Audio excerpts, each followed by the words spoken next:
But can we just drop the crap about ultimate strategy? If all you believed in was strategy and the possibility of an ultimate strategy, or even the actual existence of an ultimate strategy, I'd have very little problem apart from the potential logical contradiction. What you said, though, was that you believed in God. But he defines it as and then you define God as strategy. Well, congratulations. I believe in God because I was just trying to explain something that you could understand. I could call God a plan. I could call God the ultimate what you believe is But God. if there's no definition, then you ask me to say, okay, simplify it. And if in the minute I simplify it, then you can attack me on saying that's not God. No, I don't need you to make analogies. I didn't ask you to simplify. What I asked was, what was your definition of God and why do you believe in it? You chose to use analogies, and you chose to talk about consciousness, and you chose to make a bunch of statements. I chose to say all-powerful and all-knowing. And you said, well, explain something about that. And I said, well, okay, I'll try to explain that. Ignoring the contradictions with all-powerful and all-knowing, you haven't said anything other than, I believe a God who's all-powerful and all-knowing exists. And my next question is, why do you believe that? Because I see things unfold in time, in one direction, only one way. And how does that necessitate a deity that is omnipotent and omniscient? How does that preclude natural processes of time flowing? Which would also happen in a stream that's one. Well, then, then what you're saying is what I believe God is. Nature? If you call it nature, then I'll agree that it's nature. But I could do the same thing with nature that you did with strategy with me, because it doesn't encompass everything. You could have resolved all this by simply saying up front that you're a pantheist. No, because then you would have two gods. No. You'd have one. No. You'd have one. Pantheism is the position that God is nature, or God is everything, or God is pantheism is the universe. And everything that it encompasses. Or that, there is one thing behind everything. Now you're a panentheist. Not that it's everything, but there is something behind everything that's running the show. Then you're a panentheist. You're saying that God is the universe plus one. God is the universe, and there's something more as well, that it is like the universe plus something that may or may not be imperceptible. But pantheism is belief that God is nature, God is the universe. Panentheism is that God is the universe, but there's something more to it. But there's another problem, because you define God as omnipotent and omniscient, and I'll say that the universe is neither. That's depends on how you define all-powerful and all-knowing. I think what he's saying is it encompasses all power and all knowledge. Yeah, in that case, you're back to the pantheism, and you've said nothing. I don't understand. Do you think that this God is conscious? If you take everything as conscious, yes.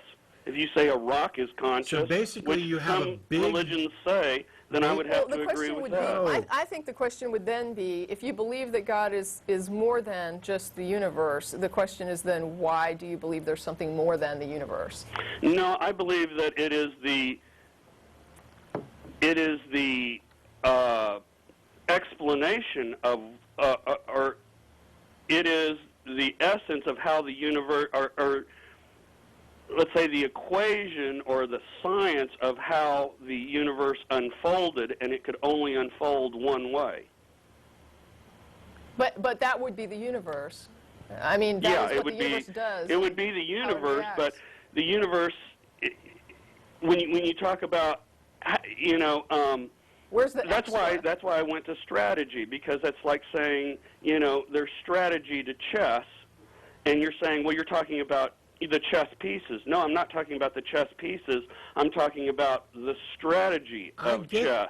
We get that. What you're not getting is that you're using a God label applying it to the universe, asserting that there's something extra, giving it characteristics, and not justifying one bit of it. You have a big, useless definition of knowledge of God, and when challenged on it, all you come back with is, oh, it's natural, it's the universe. Well, that's why I said religion was suspect, is because suspect is because religion is the explanation of God. I hadn't challenged your religion is suspect claim. What I challenged was your God is evident claim. The God is evident. Okay, so I can't prove that there is a God. But you said he's obvious. I don't care if you can prove it. Well, what I'm saying is that it's obvious that there's one thing, you know, there's a basic thing that's running this universe, or a basic thing that allows a basic thing that. Basically, you're done. Thing. Basically, you're done. The universe does what it does, I think was what we when you say something is obvious, then it should be damned easy to explain that it's obvious. No doubt. This mug is obvious. It's obvious. When you say that you believe in something, it should be something that you can actually define, at least to some degree. If you want to talk to other people about it, it's necessary. Yeah, I mean, Tracy tried to do this from the beginning, and I probably should have just listened to her and stopped the conversation then, because it was clear that this conversation could go nowhere, because, I mean, you might as well, and I promise I'm not just trying to be mean here. You might as well have just said, I believe in something, I can't really define it, I'm not sure why. Because that's what you ended up doing.